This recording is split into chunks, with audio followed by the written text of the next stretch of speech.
రాష్ట్రపతికి త్రుటిలో తప్పిన ముప్పట. హెలికాప్టర్ ల్యాండ్ అవుతుండగా కుంగిన కాంక్రీట్లో ఇరుక్కుపోయిన హెలికాప్టర్ చక్రం. ఇక ఎంత ఇప్పుడు భారత రాష్ట్రపతికే ఈ పరిస్థితి.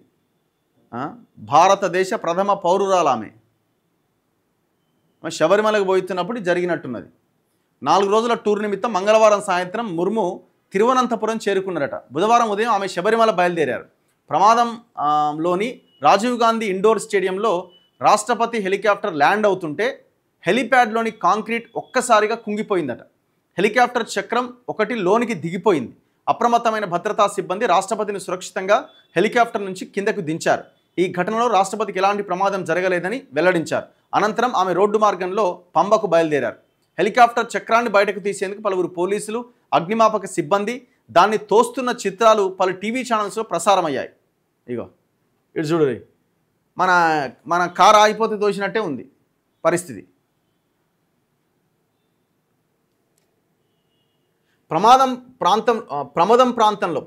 ప్రమాదం ప్రాంతంలో అది ఏరియా హెలికాప్టర్ను ల్యాండ్ చేయాలని చివరి నిమిషంలో నిర్ణయించారట. అందువల్ల మంగళవారం రాత్రే అక్కడ హెలిప్యాడ్ నిర్మించారట. దీంతో కాంక్రీట్ పూర్తిగా గట్టిపడలేదట. బుధవారం ఉదయం హెలికాప్టర్ దిగిన తర్వాత ఆ బరువును మోయలేక అది కుంగిపోయిందట. మరి అంతా ఇప్పుడు ఆడ ఇంజనీర్లో ఎవడో ఒకటి దాన్ని నిర్మిస్తారు కదా. మరి రాత్రి వేసిన కాంక్రీట్ సిమెంటు పొద్దుగాల వరకు ఆరకపోతే మరి అది కుంగుతుంది అన్నది ఉండాలి కదా. అంత పెద్ద వెయిట్, అంత స్పీడ్తో వచ్చే హెలికాప్టరు అంటే ల్యాండ్ అవ్వాలి కదా. మరి ఆ మాత్రం తెలియకపోతే ఎట్లా?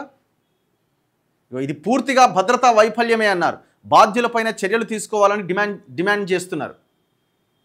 దాని తర్వాత ఆమె శబరిమలకు పోయారు. ఇరుముడితో ఆమె ఆ 18 మెట్లను కూడా ఎక్కడం జరిగింది. బంగారు మెట్లు ఎక్కడం జరిగింది. చాలా దారుణం ఇదైతే. మరి దీని వెనకాల ఏమైనా కుట్ర కూడా ఉన్నదా?